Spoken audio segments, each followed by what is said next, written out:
Welcome to Season 2 of the Shop Stool Podcast, a podcast for woodworkers and the maker community in general. With Joey Chalk from King Post Timberworks, Jordan Crawford from Periodic Furniture Studio, and Robin Lewis from RobinLewisMakes. Hi everyone, I hope you're all well. Welcome back to Episode 2, Season 2 of the Shop Stool Podcast. As always, I'm joined by my two co-hosts. We've got Joey Chalk from New Zealand. Joey, how are you? Good, how you guys going? Good. And we've got Jordan Crawford from Perth in Western Australia. Jordan, how are you? I'm good. Thank you. Good. And my name is Robin Lewis, and I'm up from the north of Queensland. Today we're also joined by a very special guest from the northern beaches of New South Wales. He's a woodworker, like the rest of us, a qualified cabinet maker, in fact, and he's been at it pretty much since he left school. You might have seen some of his work on YouTube, where he's amassed over 20,000 subscribers with only 6 videos.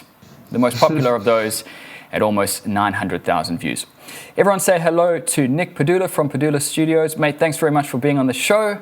How are you today? Thank you very much for having me. I'm well. Cheers. Cool. All right. So Nick, what we're going to do today is we're just going to have a bit of a chat about your history, what you're doing, what you're working on, that kind of thing. And after going through a lot of your history, let's say, I'm really interested about the story that you have about where you started, because a lot of people I know got into woodworking at some point in their life, but by the sounds of things, you've been into woodworking the majority of your life. For a long time, yeah. I think I was using jigsaws when I was like 8 years old.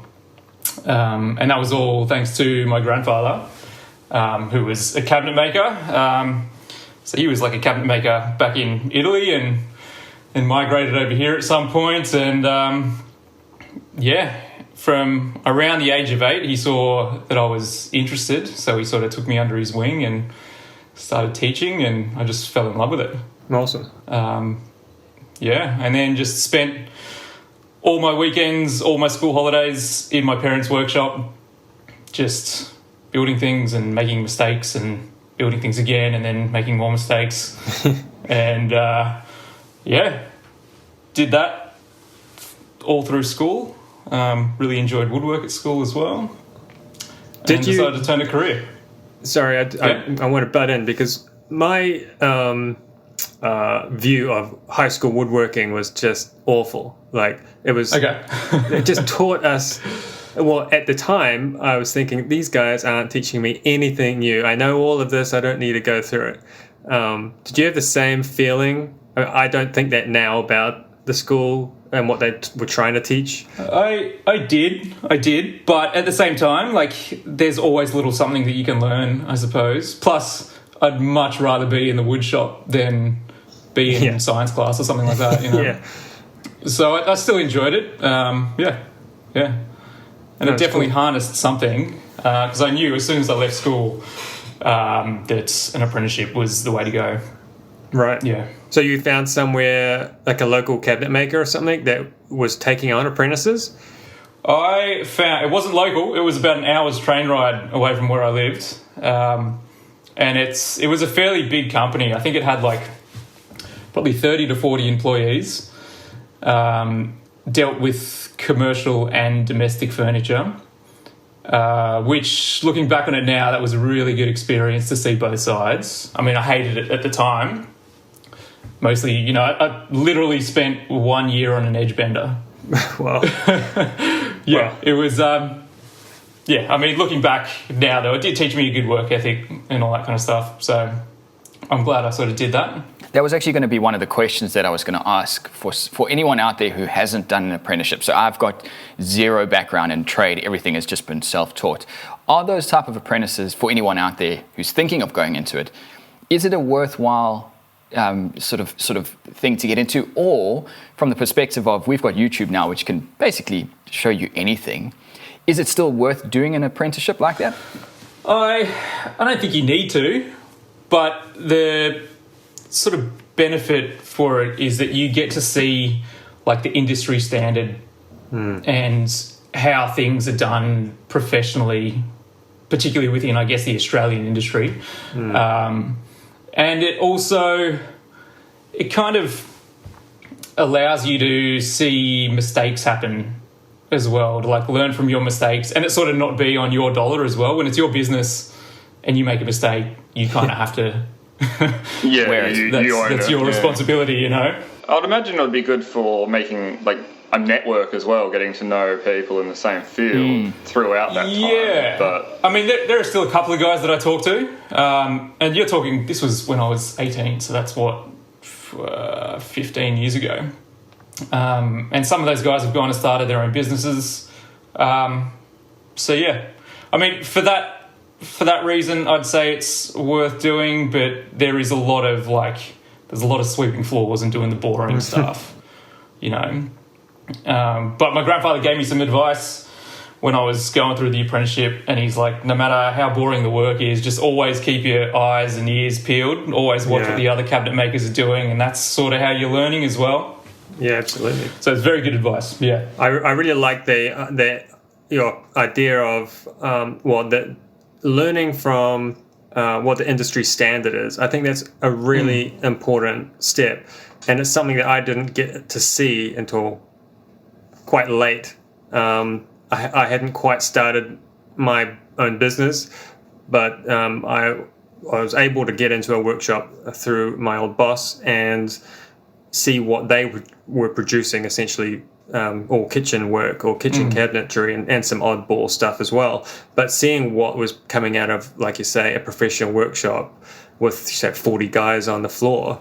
It really, you really go, I see. Like I see what corners they can cut and what they can't cut, and I can see the hard way they have to do things to achieve this standard. That really is an eye opener as to what is necessary.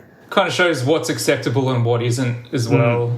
And you would also pick up the production side of workflow, because it is a different style of approaching things in that environment, I would imagine, and you're just picking up on it without even realizing, setting you up for a later stage. So if you're getting, like you yourself with your own business now, exactly, even though it's not going to be in the same field, it's witnessing that higher production workflow, I imagine, would be a huge benefit for the way that you approach projects, store it, that sort of stuff. It's taught me how to do repetitive work quite well. It taught me how to work on a production line. Not that I need that now, but that sort of knowledge goes into almost every project that I do in terms of like batching things out. So you might be building a table, so you know that, all right, well, while your saw is set up, you're going to do this particular thing, you know. But as for, repetitive work, I honestly think that I've built probably like upwards of like 5,000 to 10,000 drawer boxes in my time. So any time I do a project now with a drawer box, I'm like, oh my God, that's the worst part by a long shot. The best thing is that you know the best way to do it. Exactly. Well, yeah. Or the quickest way, maybe. I still hate it though. So talking about the business side of things, I noticed that one of the things that you wrote in your About page was about how when you started, what really took you forward when you opened your business in 2016, in May of 2016. You said that word of mouth was the most effective form of advertising. Yeah. So how did you? There would have been a catalyst, I imagine, in the beginning that would have been your first sale that would have kicked things off, and from there that word of mouth started. Was it a slow burn to get to the point where you had a number of clients coming to you, or was it because of your background? Was it immediately you were straight off and running? It was straight off and running, but it didn't last long. It was probably about 5 to 6 months of like just work. There was work there, and it kind of like, I guess, gave me this false idea of what business is, because I'm walking around going, this is easy. I don't know what everyone's talking about. Everyone's running to me for it. Yeah. But that word of mouth, actually, strangely, it was just from maybe people just wanting to support the business, like people like that were friends of the family or friends of friends, or I don't know, you go out to the pub or whatever and you're talking to someone that, I've just started a business. That seems to be quite appealing to people, and they want to sort of jump on board and help out. Right. But yeah, like I said, a few months in, that kind of stopped. And then I had to find other ways. And then what were those other ways? Yeah, you sort of alluded to that in your About page, but you didn't go into any details. So SEO is a pretty big one. I think most of my work comes through my website. Still word of mouth is a thing, but it's, not as big as it was. And I've sort of dabbled with the whole Google AdWords thing and found a little bit of success, but I don't know, I'm still like kind of tossing up whether that's a viable way. Yeah, I've dabbled in that myself, and I saw 1 or 2 orders come through the Google AdWords or AdSense, whatever it is, directly, but it was not what you would kind of expect for the budget you need to put into it to get a decent reach. So I gave up on that pretty quickly. But. Well, that's fair. I think the way it sort of works is just to keep at it, though, like not putting a time frame on it. But because with our kind of work, we're charging so much that really 1 job or 2 jobs can sort of pay for the amount that we've put in a way, but it's whether or not you actually get those 1 or 2 jobs, and it could be months before it comes up. And I think a lot of people are just willing to put a amount on what they're willing to spend and then cut it after that. Yeah, I think the issue again is that you can see those. Oh, you're paying for all of these the search phrases or keywords, which aren't really delivering anything to us. So it makes it hard to feel like it's going to do anything. But I'm also just very tired with that. So you must have had your business a few number of years by now, probably somewhere in the same range as me, I imagine. It's coming up to 3 years. No, it is 3 years. Yeah. Oh, okay. Wow. Okay. Less. Well, way more less. Okay. So I was going to say with your work income, what I've been finding is, so everyone has heard about repeat customers, and it's pretty rare in our field to have like repeat customers within a year, I'd say, because they've spent their budget on a thing and that's it. But what I've been finding now is I'm getting repeat customers from 5 years ago who I can't even remember the job, and I'll search it on my files. I'll go find the job. Oh, right. Okay, you want more stuff from me? Sure, let's do it. And so it's interesting to have that long-term repeat customer, which I never thought was even a thing. But it's really interesting how that works, and the repeat orders from those customers seem to be bigger than the first time around.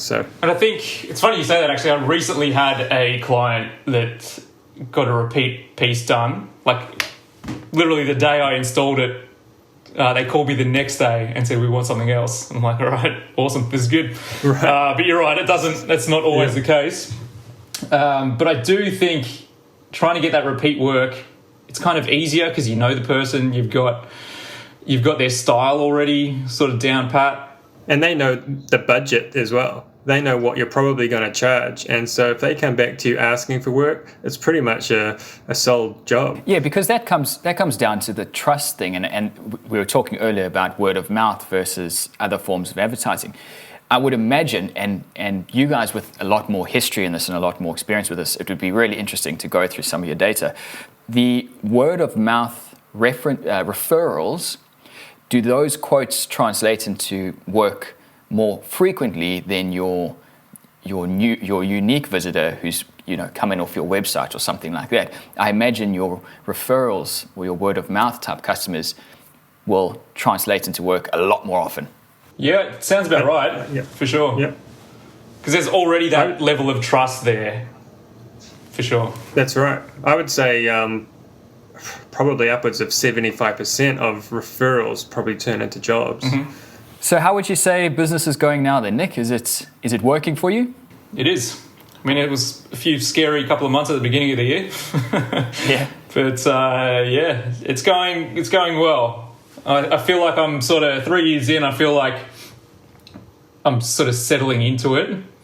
And like, I'm sure you guys all know that when you start up a business, there's so much stuff to do and stuff that you never thought of. Like, I don't know, just setting up up like your emails and even an email signature to put at the end of an email, and then, you know, setting up a website and all these little things that just take up so much of your time. But 3 years in, that's all done now, and I don't have to worry about it. So it means I've got more time to build and to do designs and to try and get work in. So it kind of feels like it's a more stable period, I suppose, of the business, which is a good feeling.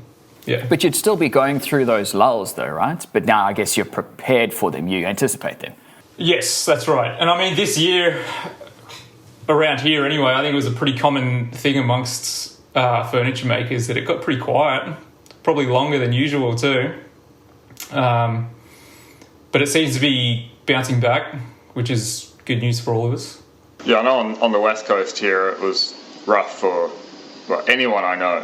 They were all struggling. It was not a single furniture maker or even cabinet shop that was not going through a lull. Not necessarily like, oh, we're going to have to close our doors, but to the point of, we have this crew, are we going to have to let them go, or is it going to pick up again?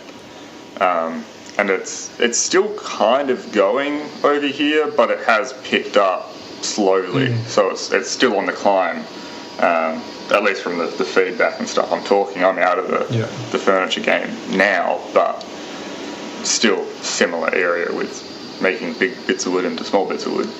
So Nick, looking at your YouTube channel, there are a number of videos, a very small number of videos actually though, which is, it's quite impressive for the numbers or the metrics that you've amassed for such a small number of videos, which is pretty fantastic. But for me, the American white oak office desk, that was the first one that I saw when that came out. I think that was last year, wasn't it? Last year or the year before? I'm pretty slack on my videos, so. Well, clearly, it's working for you, so you're not doing anything wrong, really.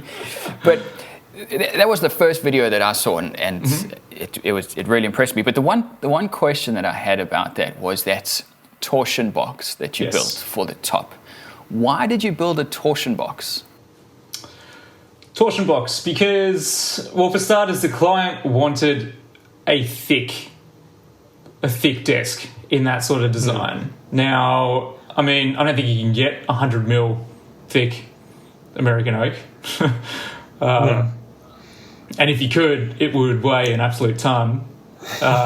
So the idea was to make it hollow, and then I could sort of toss up the ideas of just using a veneer. But I don't know, I kind of don't like using veneers for like tabletops because it can just get ruined super easily. So I don't know, I just kind of thought, well, we'll give this a go. It kind of goes against the standard sort of perception of how you would glue a top together because of movement. But I mean, I know the clients, that table is like a year or two old and it's still going strong. So I think the idea of using that flexible, the silicone sort of adhesive to glue it all together was a pretty viable way to get around that issue. I thought it was genius when I saw it. I just about fell off my chair. I was like, that is the smartest thing I've ever seen for that kind of joinery to compensate for movement. I thought, man, that is some smart thinking. And you also have to keep in mind as well that that was like, from memory, it was between 8 to 10 mil thick oak that I'd glued down as well, I think. Yeah. So that's also going to take out a little bit of the sort of shrinkage and everything too. Still definitely going to do it, but I think it seems like all the bases that I tried to cover seemed to work. And it's, still looking good. I was hoping you were going to drop some of that cabinet or that apprenticeship knowledge on us, because I've never seen that done like that before. My first thought was maybe from a rigidity perspective, because you seem to it didn't have your traditional rails like you would see on a normal desk. There was a lot of cantilevering going on. I wondered if the torsion box side of it was trying to keep that rigid. Yeah, that as well. That as well, because you want to keep it lightweight too. And that torsion box style, I mean, that's proven. That's an incredibly strong way. Once you sandwich something over that, it's not going anywhere. And also, you have to keep in mind that draw box is going to weaken the structure, or that opening for the draw box will weaken the structure quite massively. So having that torsion style going around it really helps to solidify the area that's void, almost. Yeah. Yeah. I mean, that's the same. So for my surfboard stuff, it's all torsion boxes, and people are blown away by them, thinking, are these going to be stronger than a fiberglass board? And I just say, well, yeah, it's going to be 10 times stronger because it's a torsion box, and no one kind of can get that concept that something that's so thin of material makeup can be so strong. And that gained rigidity and just flexibility with it is quite mind-blowing when you start experimenting with it anyway. I assume, though, that those, when you are doing a torsion box like that, those joints have to be so incredibly tight, because any movements, and then it's for nothing, basically. I mean, if those joints aren't up against... So obviously a torsion box is going to consist of some long rails with some short ones in between it. If the ones in between aren't secured strongly to the long ones, they're just going to break, and they're essentially flex. Useless. Yeah. Yeah, well, it's good to hear that the table's still going. I mean, have you actually seen it yourself? I have. Yeah. It'd be a bit of a worry if it wasn't going after just 2 years.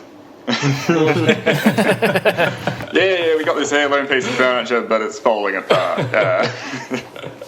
It's a good segue, Matt, perhaps, into how you guarantee pieces like that, or what do you give to the client to say, this is meant to last for 5 years, 20 years, 50? For pieces like that, because it is a little experimental, I suppose. Yeah. That's just sort of like, all right, if anything goes wrong, whenever, I'll fix it. You know. Obviously, I've explained to them, the process and everything. But like I said, I do know them. They do trust me. So I don't know if I'd do that with someone completely new. No. What about other generally your furniture pieces?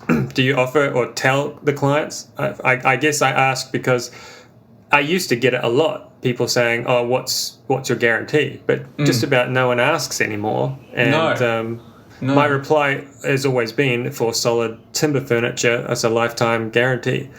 And if something breaks, I'll fix it. But for anything where I use plywoods or veneers, there's catches around who actually glued those panels together. I don't know what they did, so there's a possibility that something might delaminate that I didn't have anything to do with. But do you offer? Have you got anything like that? I don't. No, I need to.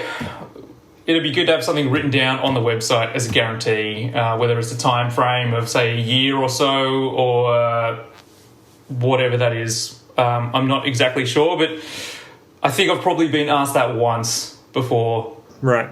Out of the 3 years, and even like out of other places that I've worked, it's not a common question, but that's where, like, how do you get around that? Like, scratches.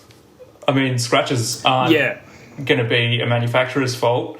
That's right. So it'd be certain things, like you said, like delaminating or whatever. But yeah, it's definitely something that needs to be given more thought. And it's definitely a trick, because certainly here, and I imagine Australia has got a similar set of legal rules. We have something called the Consumer Guarantees Act, where anything someone produces for sale has to be fit for purpose for, I think the minimum is 10 years. Like, you can't sell something to someone and have it break immediately. Right.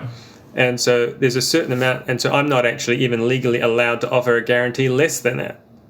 So that's when I actually kind of stopped advertising that I guaranteed stuff, because it's already covered legally. And if there really is an issue, there's already a system in place to deal with that.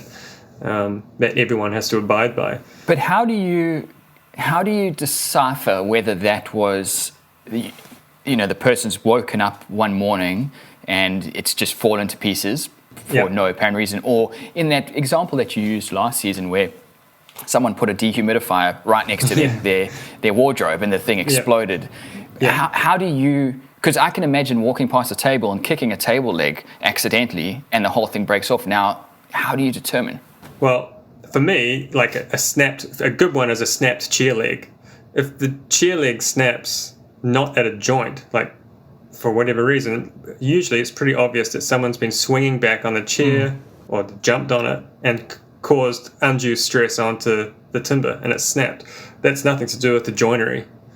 I'll fix it, but I'll charge you for it. Now, if the mortise and tenon comes apart because there's no glue in there or whatever, then that's my fault, and I'll probably have to rebuild the chair for free. So you've never had a problem trying to work that out. It's always immediate. Well, I've never had anyone come back, to be honest. Like, really, I've never had that happen, and that's also a reason why I kind of stopped advertising the guarantee thing, because it's actually nothing really tends to go wrong that much. It makes you look like you're covering your bases for what's happened in the past. Almost. It's kind of like, if you put a limited guarantee on things, sometimes it could look like you're trying to cover your ass. So. But it is always good to be safe, though, with some stupid things. Like, people will try claim anything they can. So to have something written down, I think, is a good idea. But it is, I understand, it kind of makes you look like you're covering yourself from past experiences or something, which people might get the wrong idea from. I mean, if there's a tyre track over it, someone's probably reversed over it, and that's not going to be covered, I guess. So. I think for me, if I have a really big job come through, like I did a $30,000 kitchen a while back, and I really made sure I had things written down on the quote, everything was very formal, because I don't have $30,000 kicking around in my bank, and I don't want to be liable for stuff that's not my fault. So I definitely covered myself there. And I would say, in general, any job that's worth more than 10K, I would probably be very careful about wording and quoting. I delivered 2 projects this weekend, and whenever I do that delivery, the next couple of days afterwards, I'm just nervous. I'm just sitting there. I'm like, when am I going to get this phone call? Just waiting for this. You don't want the email. You don't want to look at your emails. I am so nervous when I was, just before delivering. If I was delivering the piece, my heart would be racing. I'd have, the cold sweats. What if they don't like it? And it was the most stressful part of running a business. Yeah, I always get a bit nervous before an install. Because you're in somebody's home, you don't want to do anything to, you don't want to drop a tool on their hardwood floors or anything, Just so many more variables come up. Oh, the worst thing I did, I just made this base for a marble top counter, which was being delivered by the masons the same day that I was dropping it off. And I was really careful bringing the base in this tiny little corridor and getting it just right, because it was a close to 200 kilo top. And then when the delivery guys just come in with their dollies, hitting it into walls, smashing the place up, I felt really good, until I realised they're probably just going to drop this thing from about a foot onto this timber base that I've made, and it's going to just go squat. So Nick, have you done some of those sort of high profile? Well, I say high profile, what I really mean is those expensive types of jobs where you've delivered them, or was that more, because I know you said you've talked about doing kitchen installs and that kind of thing, which I imagine on a commercial level would be quite expensive, but when you were running your own business, have you done some quite expensive installs or builds? Yeah, I have.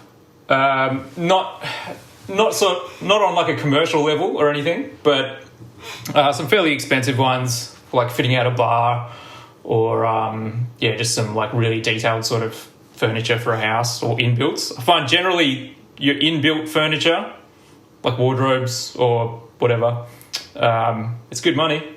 It's hard work, but you get paid for it.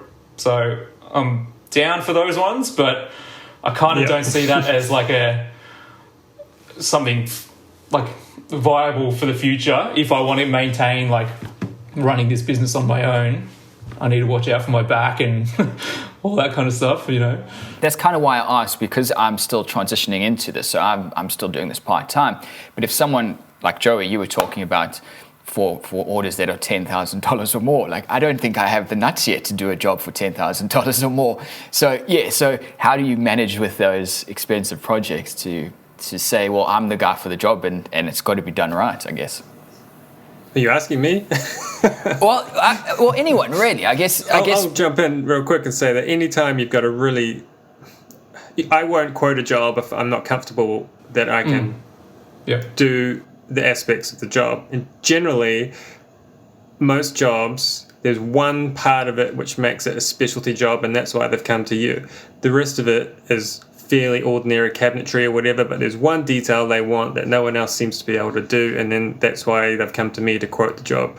And as long as I am fairly confident and I can come up with a solution pretty quickly about how I might go about this one little detail, after that it's all just kind of, there's a process. You buy the materials, you've got to make a carcass, and you just work your way through the job, and it's just a matter of learning which process works best and sticking to your guns, and then it's just clogging your way through the job. Yep.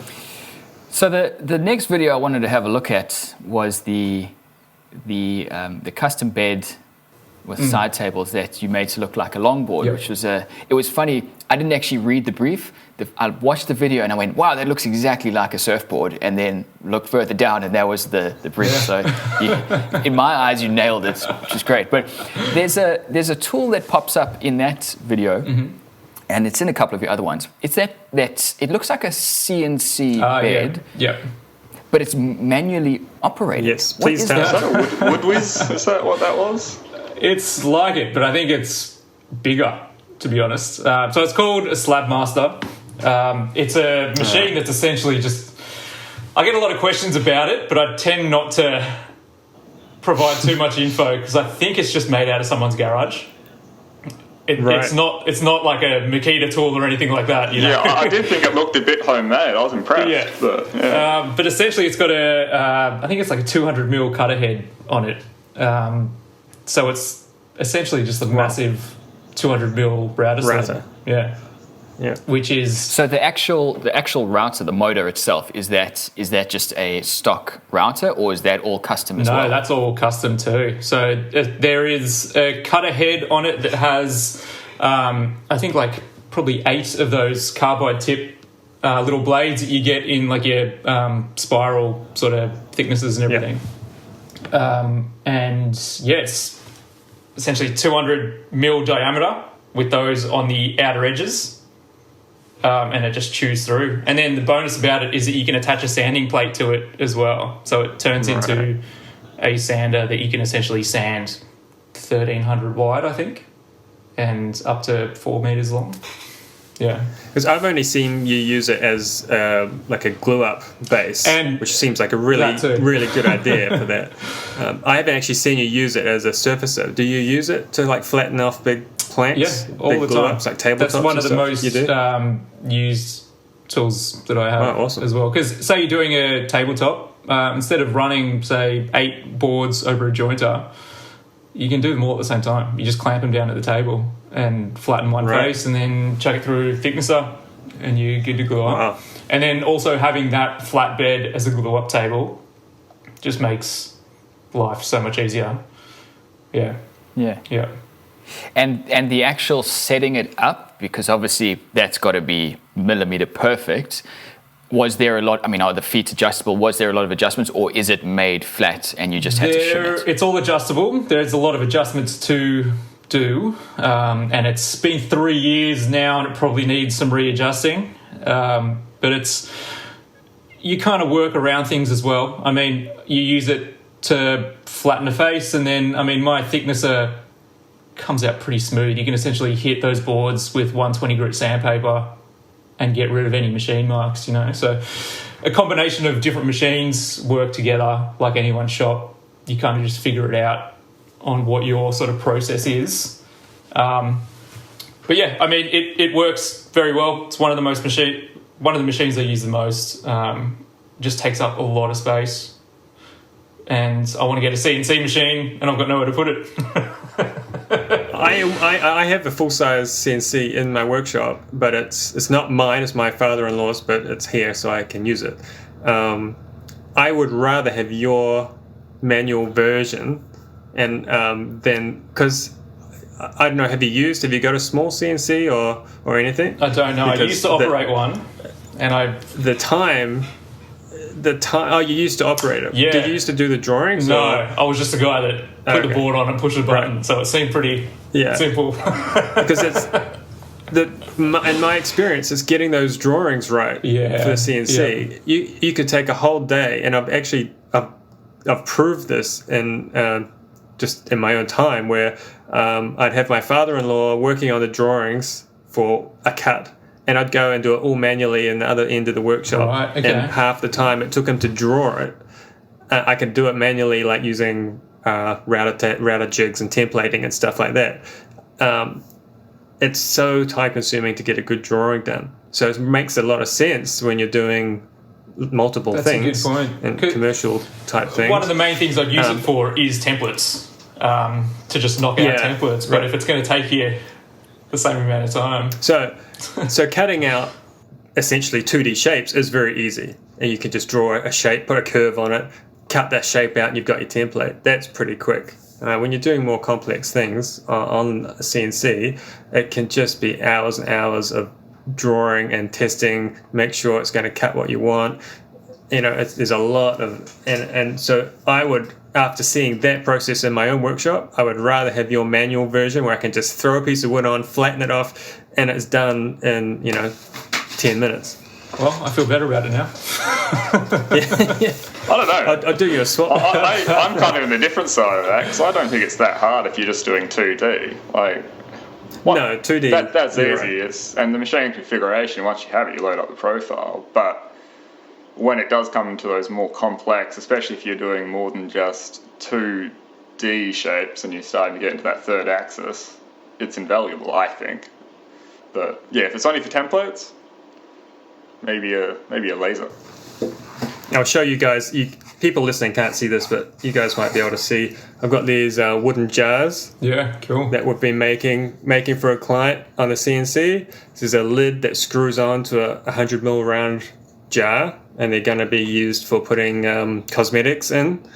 And we have probably put 80 hours into drawing this. Wow. And getting it, and getting the cut path right, and getting all the tool changes in the right place. It's outrageous how difficult it is to make this little wooden jar. But now that we have it, we can pump them out 100 a week. And that's the plan from here on in. But luckily, the clients are paying for it all. But man, there's a lot of shagging around. Is that a solid piece of wood there, Joe? So it's not...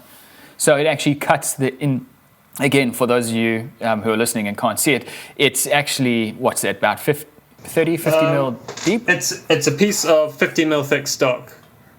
And and been hollowed out. We joint the back and then screw that, say a piece of 150 by 50 by, say, 2 meters long, screw that down onto the CNC bed, and then the CNC cuts out the jar, does the threading on it, does the outside profile, and then all we have to do is a little hand sanding when it comes off the machine. All right.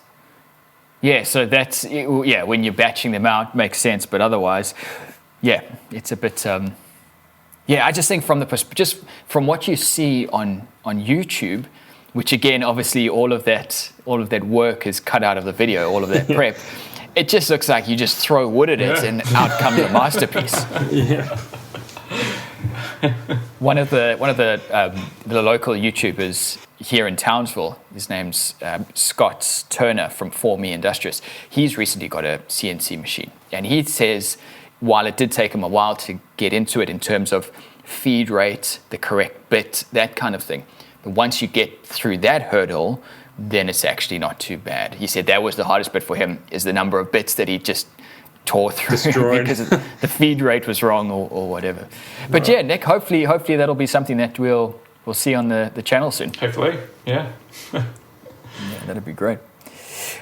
So talking about adding tools to your shop, you have a exceptionally tidy shop. Well, a very clean shop. It's not always. Well, that's what I was going to ask. Are you one of those woodworkers who you pride yourself on that, or is that a once every 6 months clean up and then you shoot the video? I pride myself on my shop, so I tend to clean up every second or third job that I do. I'm a bit of a neat freak, if you couldn't tell from my tool wall and everything. So I try to keep it tidy. I mean, it's an absolute mess now, but that's pretty standard in anyone's shop when you're halfway through a project.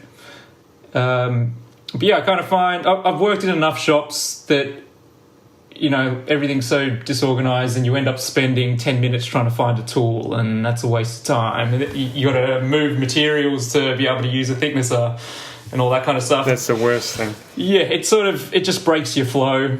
And I think that's really important, that once you're sort of in that creative mindset and you've got that flow going, to not break it in any way. Just let it go, you know.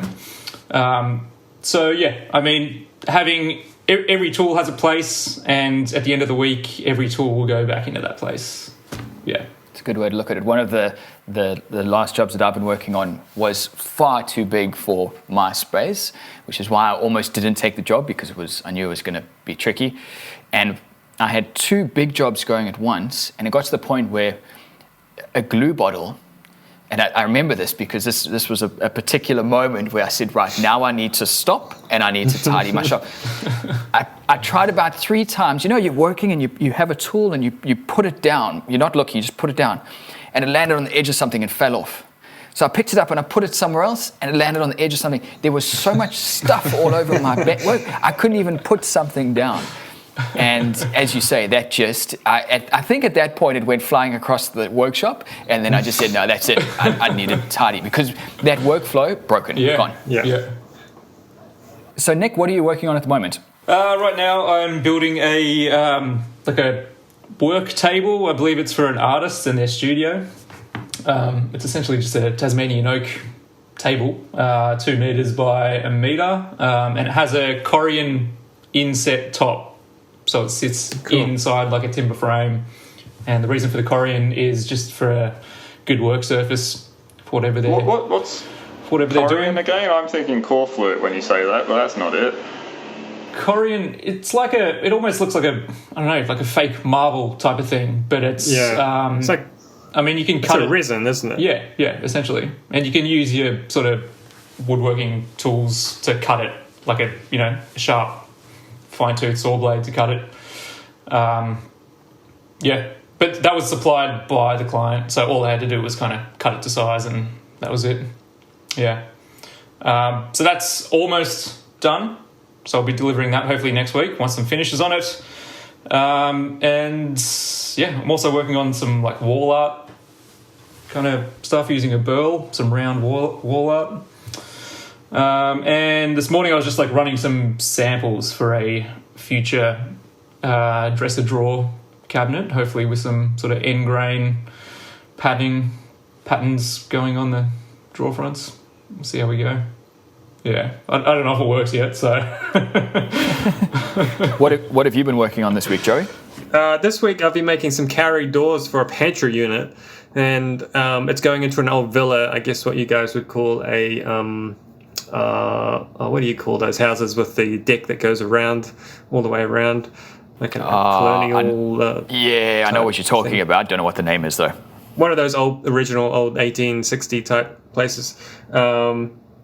So it's just a weird shaped corner pantry, and we're going to put like properly made carry doors. I'm doing full mortise and tenons with wedges through, just to kill myself for some reason. And well, they looked fantastic on Instagram. Yeah, I just put amazing. A picture up, and I did it because I was like, well, I didn't think they were going to look that good, so. Here's a picture, so I'm looking forward to... and the best part about that job is the client just wants to put 1 coat of Danish oil on them to match the crappiness of the rest of the house because they're really old. And so she doesn't want them to look too new. So I was like, yeah, sure, 1 coat of oil, beautiful. Thanks, see you later, done. Yeah.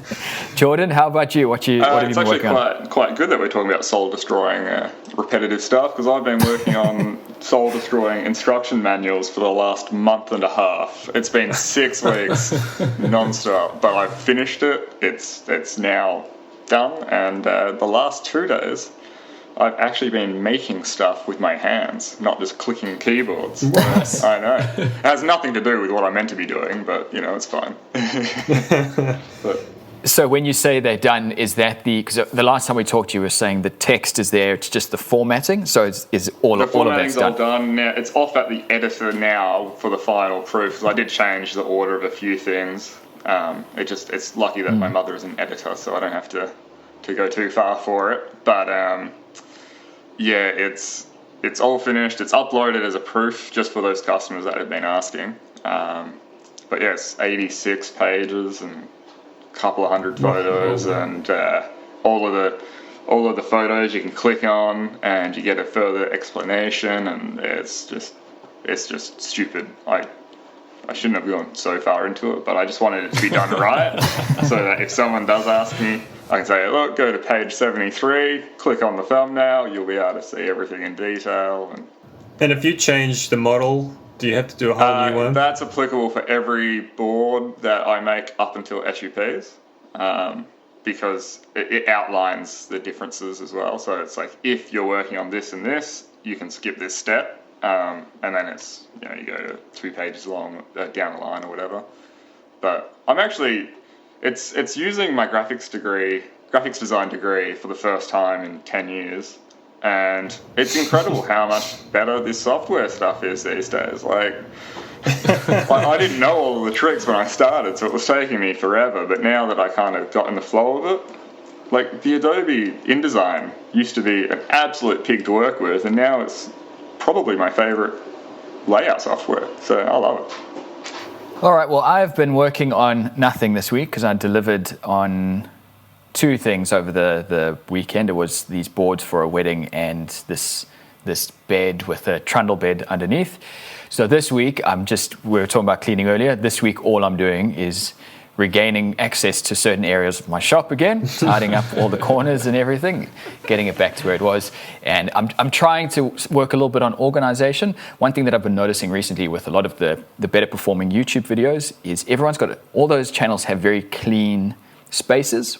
And I think from a visual perspective, when you are trying to watch something with just clutter around it, it's a real negative point on a video. So I'm really trying to get everything, all those little bits into boxes, into a nice looking cabinet, and try and just improve that look. That is partly the reason my style of video making is the way it is. I tend to go quite tight on a lot of things, because then I don't have to show off all the rubbish that's on the ground right next to it and what's in the background.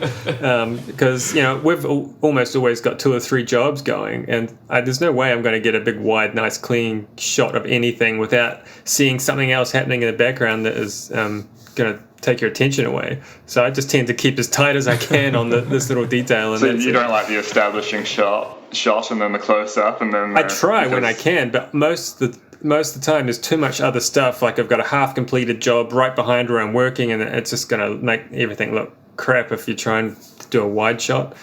So yeah. All right, so we'll probably end it off there. What I want to do, though, is just mention a quote. I've slightly paraphrased this, but I've taken this out of your About section, Nick, because I just think it's such a great way to sum up what we're doing in terms of woodworking. You said, mistakes happen, but the drive to succeed is more prevalent, which I just think is it's such a good way to look at it. You're going to start a project, you're going to make mistakes, but that drive to improve on that and succeed over that is why I guess we keep doing what we're doing. Yeah. So we're going to name the episode that. It's such a fantastic little saying. Very cool. All right, thanks again, Nick, for being on the show. It was great to hear your story. Oh, thank you very much for having me. Yeah, no problem. All the best for the future. It's great to finally talk to you all. Yeah, you too. To everyone listening, I hope you enjoyed the show. If you did, please go ahead and give it a rating on iTunes. That really helps us out. The Shop Stool Podcast is available on iTunes and most other podcast apps, as well as YouTube. Joey and Jordan, pleasure as always. My name is Robin Lewis. Take care, everyone, and we will see you in the next one.